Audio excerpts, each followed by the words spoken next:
Hello friends, welcome to NDCA, India's #1 defense coaching for NDA, CDS and various other competitive exams.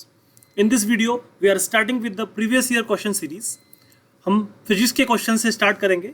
पहले ही हम already 2 videos बना चुके हैं जिनमें हमने पुराने साल के फिजिक्स क्वेश्चंस को डिस्कस किया है। आज के 5 क्वेश्चंस हम फिर से डिस्कस करते हैं। स्टार्ट करते हैं पहले क्वेश्चन से। क्वेश्चन है, if some object is weight when submerged in water, what will happen to its weight compare to its weight in air. मतलब कि अगर हम किसी वस्तु का वेट हवा में मेजर करें और फिर उसको पानी में डुबो दें तब उसका मेजर करें तो दोनों के वेट में क्या डिफरेंस होगा, ये पूछा गया है। पहला क्वेश्चन है कि पानी में डुबोने के बाद उसका वेट बढ़ जाएगा, दूसरा ऑप्शन है घट जाएगा, तीसरा ऑप्शन है सेम रहेगा और चौथा ऑप्शन है कि बढ़ भी सकता है घट भी सकता है, हम प्रिडिक्ट नहीं कर सकते। तो इसका आंसर होगा इट विल डिक्रीज।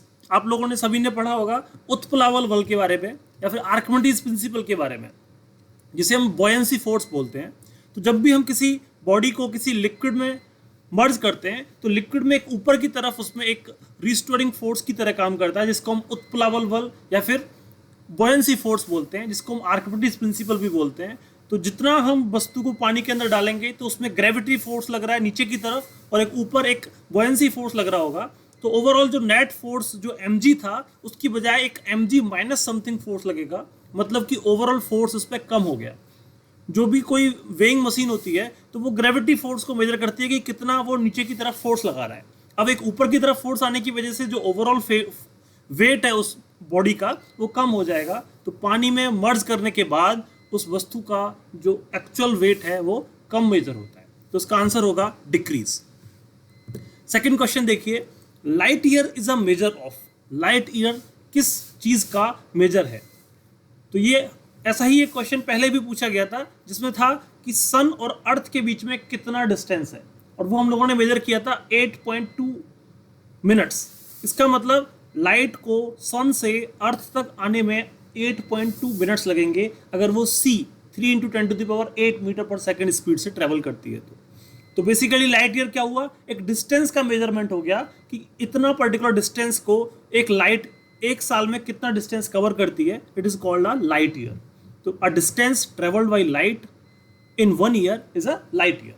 तो इसका आंसर होगा B, it is a measure of distance. Third question देखिए, which one of the following statement about energy is correct. Energy ऊर्जा के लिए निम्नलिखित में से कौन सा कथन सही है? तो इसमें सिंपली आपसे पूछा गया है एनर्जी कंजर्वेशन लॉ के बारे में, ऊर्जा संरक्षण के नियम के बारे में। और एनर्जी कंजर्वेशन लॉ या फिर ऊर्जा संरक्षण का नियम आप सभी को पता है कि energy can neither be created nor be destroyed. ऊर्जा को ना तो उत्पन्न किया जा सकता है ना ही नष्ट किया जा सकता है, बस इसको एक ऑब्जेक्ट से दूसरे ऑब्जेक्ट में ट्रांसफर किया जा सकता है। मतलब energy can neither be created nor be destroyed but it can be transferred from one object to another. तो इसका आंसर होगा energy can not be created and can not be destroyed, option C. Third question देखिए, which one of the following waves carries maximum energy per photon. इनमें से कौन सी wave के अंदर सबसे ज्यादा एनर्जी होती है एक फोटोन के लिए? ऑप्शन से x-ray, radio wave, light wave, microwave. ऐसे क्वेश्चंस इलेक्ट्रोमैग्नेटिक वेव्स के और भी पहले भी पूछे गए हैं, जैसे कि कल के वीडियो में हम लोगों ने देखा था कि करेंसी को मेजर करने के लिए, करेंसी की फेक है कि नहीं उसकी एक्यूरेसी चेक करने के लिए हम कौन सी वेव यूज करते हैं, उसका आंसर था अल्ट्रावायलेट वेव्स। तो वैसे ही यहाँ पे क्वेश्चन है कि किसकी एनर्जी सबसे ज़्यादा है। तो मैं कहूँगा कि जितनी भी इलेक्ट्रोमैग्नेटिक वेव्स हैं, 7 इलेक्ट्रोमैग्नेटिक वेव्स, आप उनको याद रखिए कि कौन सी वेव कहाँ पे है, उसकी सबसे ज़्यादा वेवलेंथ किसकी है, सबसे कम वेवलेंथ किसकी है, सबसे ज़्यादा फ्रीक्वेंसी किसकी है, सबसे कम फ्रीक्वेंसी किसकी है, उनकी एनर्जी किसकी ज़्यादा है किसकी कम है, फिर उनके एप्लीकेशंस क्या हैं, एक्सरे को हम किस लिए यूज़ करते हैं, रेडियो वेव्स को हम किस लिए यूज़ करते हैं, ये सारी आपको एप्लीकेशंस याद रखनी है। तो इसको हम इस डायग्राम के थ्रू समझ लेते हैं। तो ये डायग्राम में जो 7 इलेक्ट्रोमैग्नेटिक वेव्स हैं उनको दिखाया गया है। सबसे ऊपर आती है गामा रे, उसके बाद आती है एक्सरे, फिर अल्ट्रावायलेट लाइट, फिर आपकी यहाँ पे जो ये छोटा सा लाइन दिख रहा है उसको यहाँ पे ब्रॉड किया गया है जिसको कहते हैं विजुअल लाइट, फिर infrared rays, radio waves, microwaves और उसके बाद लास्ट में आता है रेडियो वेव्स। अब इन सारी जो वेव्स मैंने आपको बताई हैं ये इनके डिक्रीजिंग ऑर्डर ऑफ फ्रीक्वेंसी है। मतलब गामा रेज की फ्रीक्वेंसी सबसे ज़्यादा होती है, उसके बाद फ्रीक्वेंसी के टर्म्स में एक्सरे आता है, फिर अल्ट्रावायलेट आता है, फिर विजुअल रेट आती है, फिर इंफ्रारेड, फिर माइक्रोवेव्स, फिर रेडियो वेव्स। फ्रीक्वेंसी और वेवलेंथ, फ्रीक्वेंसी को हिंदी में आवृत्ति कहते हैं और वेवलेंथ को हिंदी में तरंग दैर्घ्य बोलते हैं। इन दोनों में इनवर्स रिलेशन होती है, जिसकी फ्रीक्वेंसी ज़्यादा उसकी वेवलेंथ कम, जिसकी फ्रीक्वेंसी कम उसकी वेवलेंथ ज़्यादा। तो वेवलेंथ के ऑर्डर में अगर आप देखोगे तो गामा रेज की वेवलेंथ सबसे कम होती है और रेडियो वेव्स की वेवलेंथ सबसे ज़्यादा होती है। फ्रीक्वेंसी को हम एनर्जी के टर्म्स में भी लिख सकते हैं। एनर्जी को हम एच म्यू लिखते हैं, एच जिसमें प्लैंक कांस्टेंट होता है। तो एच म्यू अगर आप लिखोगे तो आप फोटोन की एनर्जी निकाल सकते हैं। तो जिसकी फ्रीक्वेंसी सबसे ज़्यादा होगी उसकी एनर्जी भी सबसे ज़्यादा हो जाएगी। तो गामा रेज की एनर्जी सबसे ज़्यादा होती है, उसके बाद एक्सरेज की आती है और इसी ऑर्डर में सबसे कम जो एनर्जी है वो रेडियो वेव्स की होती है। तो अगर हम क्वेश्चन पे फिर से जाएं तो पूछा है कि इनमें से किसकी मैक्सिमम एनर्जी होगी पर फोटोन, तो इसका आंसर आप डायरेक्टली बोल सकते हैं एक्सरेज का आंसर होगा।